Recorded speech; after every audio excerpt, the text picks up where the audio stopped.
ప్రభునందు నాకు అత్యంత ప్రియమైనటువంటి వారులారా, మన ప్రభువును రక్షకుడునైనటువంటి యేసుక్రీస్తు వారి యొక్క శుభనామంలో మీ అందరికీ నా హృదయపూర్వకమైన శుభములు వందనములు తెలియజేస్తున్నాను.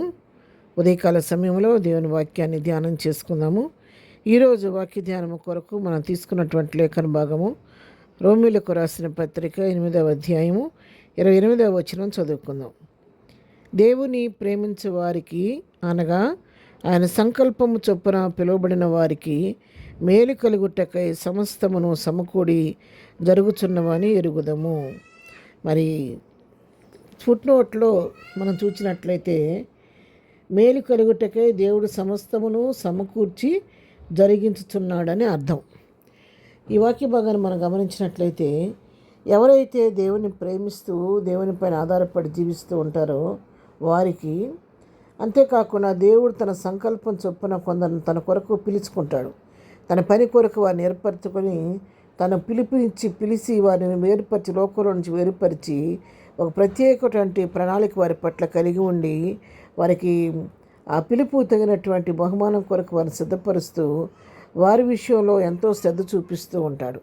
వారికి ఎవరైతే ఆ విధంగా ప్రభు చేత ఆయన సంకల్పం చొప్పున పిలువబడతారో వారికి మేలు కలగడానికంట సమస్తం కూడా సమకూడి జరుగుతున్నాయంట. అంటే దేవుడే సమస్తాన్ని సమకూర్చి జరిగిస్తున్నాడంట.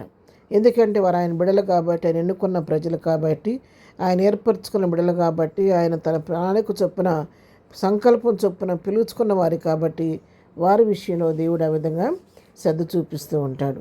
అందుకని మనం ఎప్పుడు కూడా మన భారం మనమే మోసుకుంటూ మనం ఆయాసపడటం కాదు, కానీ మనం దేవుని ప్రేమించడం నేర్చుకొని దేవుని పైన ఆధారపడటం నేర్చుకుంటే దేవునికి మన సమస్యను అప్పగిస్తే, ప్రభువా ఇదిగో ఈ భారాన్ని నేను మోయలేకపోతున్నాను, నువ్వే నా పక్షంగా ఉండి కార్యం చేయమని మన భారాన్ని ప్రభువుకి అప్పగిస్తే ప్రభువు మన పక్షంగా ఉండి ఆయన మనకు సమస్తాన్ని సమకూడి జరిగించేవాడిగా ఉంటున్నాడు. దేవుని బిడ్డల పక్షంలో ఆయన ఎప్పుడు కూడా వ్యాజ్యమాడుతూ ఉంటాడు. వారి పక్షంగా ఉంటాడు ఆయన. వారి ప్రతి అవస్థాకర వారి ఇరుకులు ఇబ్బందులు తోడుగా ఉండి ఏసే తన అవసరాలను తీరుస్తూ ఉంటాడు. వారి పక్షంగా దేవుడు చేసే కార్యాలు కంటికి కనబడవు, చెవికి వినబడవు, మానవ హృదయానికి అవి గోచరం కానివ్వు. ఎందుకంటే తన యందు భయభక్తులు గల వారి కొరకు అలాంటి మేళ్లను ఆయన తృప్తిపరిచి ఉంచుతాడు. కాబట్టి ఎవరిని ఆయన విడిచిపెట్టే దేవుడు కాదు. తను ప్రేమించే వారి విషయంలో ఆయన వారిని కంటికి రెప్పలాగా కాపాడుకుంటూ వారి హృదయంలో తలంపు పుట్టక ముందే వారికి కావాల్సినటువంటి దేవుడు ఏర్పాటు చేస్తూ ఉంటాడు. తన చేత పిలువబడిన వారి విషయంలో కూడా సింహ పిల్లలు లేమి గలవై కొదువు కలిగి ఉంటాయి, కానీ యెహోవాను ఆశ్రయించే వారికి ఏ మేలు కూడా కొద్దివై ఉండదు. తన పిలుచుకున్న బిడల విషయంలో ఆయన అనుదినము వారి విషయంలో ఆయన వారి భారాన్ని భరిస్తూ వారి కొదువులన్నీ తీరుస్తూ వారి అవసరక్కర్లో తన కృపామాదేశంలో తీర్చే దేవుడే అన్నాడు. ఉదయకాలం వాక్యం ఉంటున్నటువంటి నాతోనూ మీతో కూడా ప్రభు మాట్లాడుతున్నాడు.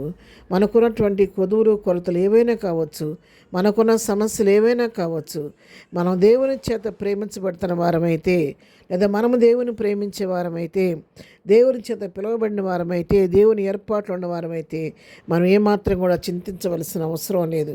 ఎందుకంటే ప్రభు అద్భుత రీతిగా మనతో కూడా ఉండి సమస్తాన్ని మనకి మేలుకరంగా మార్చి సమకూర్చి జరిగించి మనం జీవితాల్లో ఆశ్చర్యకార్యాలు జరిగించే దేవుడే అన్నాడు. కాబట్టి ఉదయకాలం మీరు ఏ స్థితిలో ఉండి వాక్యం వింటున్నప్పుడు కూడా ఆ స్థితిని బట్టి మీరు బాధపడవద్దు, దుఃఖపడవద్దు, కానీ సమస్తమును చేటకు శక్తి కలిగిన దేవునికి మీ సమస్యను అప్పగించండి. ప్రభువు పైన ఆధారపడండి.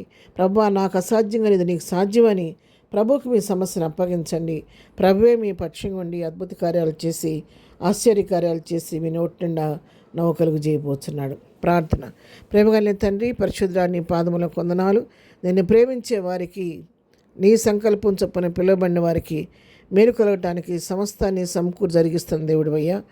ఈ ఉదయకాల వాక్యం మా ప్రియులు ఎవరే సమస్యలో ఉండి వాక్యం వింటున్నా వారి సమస్యలు మీ నామంలో తీర్చండి. వారి జీవితాల్లో కూడా మేలు చేసి మహిమ తెచ్చుకోండి. ఈ దినమంతా నీ కృపాక్షేమాలు నాకు మాకు తోడుగా వచ్చి నడిపించండి. మేము చేయి పనిపాట్లో తోడుగా ఉండండి. రాకపోకలో క్షేమం దయచేయండి. ఈ దినం బర్త్డే మ్యారేజ్ చేసుకున్న బిడ్డలను దీవించండి, ఆశీర్వదించండి. బలహీనలు ముట్టండి, స్వస్థపరచండి. దుఃఖంలో ఉన్న వారు ఓదార్చండి. ప్రయాణంలో ఉన్న వారికి క్షేమాన్ని కలుగు చేయండి. ప్రతి వారి పట్టని కృపాస్తం తోడుగా ఉంచి నడిపించమని యేసు నామములో ప్రార్థించి అడిగి పొందుకొని ఉన్నాము తండ్రి. ఆమెన్. ప్రభు కృప సదాకాలము మనందరికీ తోడయుండి నడిపించునుగాక. ఆమెన్.